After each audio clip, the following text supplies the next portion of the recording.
যতক্ষণ আমাদের দাবি পূরণ না হবে ততক্ষণ তো চলবেই। মুখ্যমন্ত্রী বলছেন কাজে ফিরতে। কাজে তো সবাই ফিরতে চায়, কারণ আমরা তো কাজেই ছিলাম, আমরা তো কাজের বাইরে ছিলাম না। হঠাৎ এই পরিস্থিতি হলো বলেই তো আমরা রাস্তায় এলাম। বলছে যে রোদে কেন বসে রয়েছেন, মাইনে তো পাবেন স্কুলে ফিরে। শুধু ম্যাডাম মাইনে বলতেই তো না, আমাদের সম্মানটা জড়িয়েছে। মাইনে তো চুরি করলেও টাকা পাওয়া যায়, ব্যবসা করলেও পাওয়া যায়, আমরা তো ওইটা করবো না। আমরা শিক্ষকতার একটা নোবেল পেশা ভালোবাসি, তার জন্যই আমরা এই ফর্মাল এডুকেশনটা নিয়েছি, তারপর আমরা এখানে এসেছি। এখানে মাইনেটা দিয়ে শুনতেও খারাপ শোনা যায়, যে কোনো কর্ম করলে মানুষকে বাঁচার জন্য অর্থ প্রয়োজন, সেটা তার বিভিন্ন প্রফেশন থেকে তার অনুযায়ী সে পায়। আমাদের এখানে সম্মানটাও জড়িয়েছে। স্কুল যাচ্ছি, নিজেদের খারাপ লাগছে, ছাত্রদের সামনে মুখ তুলে দাঁড়াতে পারছি না।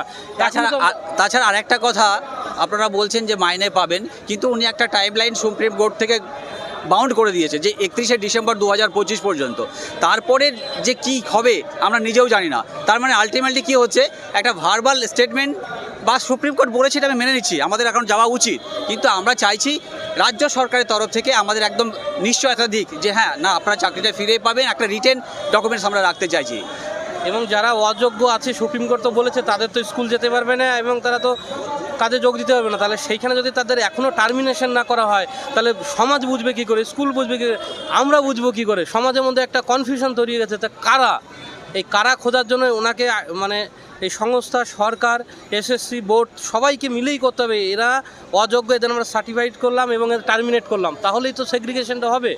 নাহলে তো একটা মনের মধ্যে খালি শব্দটাই ঘুরে বেড়াচ্ছে, বাস্তব রূপ পাচ্ছে না তো। মুখ্যমন্ত্রীর আশ্বাসে কি আপনারা আশ্বাস পাচ্ছেন? না না, আশ্বাস ওইভাবে তো পাওয়া যায় না।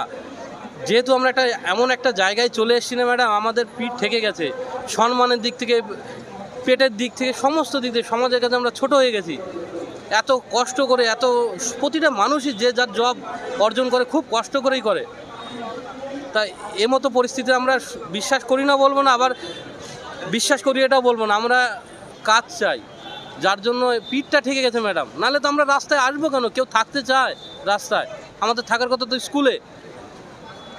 কত দূর থেকে মানুষ এসে রয়েছে, কত সমস্যার সম্মুখীন হচ্ছে। সব থেকে বড় জিনিস সম্মানটা সমাজের লোক বিভিন্নভাবে করছে। মুখ্যমন্ত্রীর আশ্বাসে আশ্বাস পাচ্ছেন?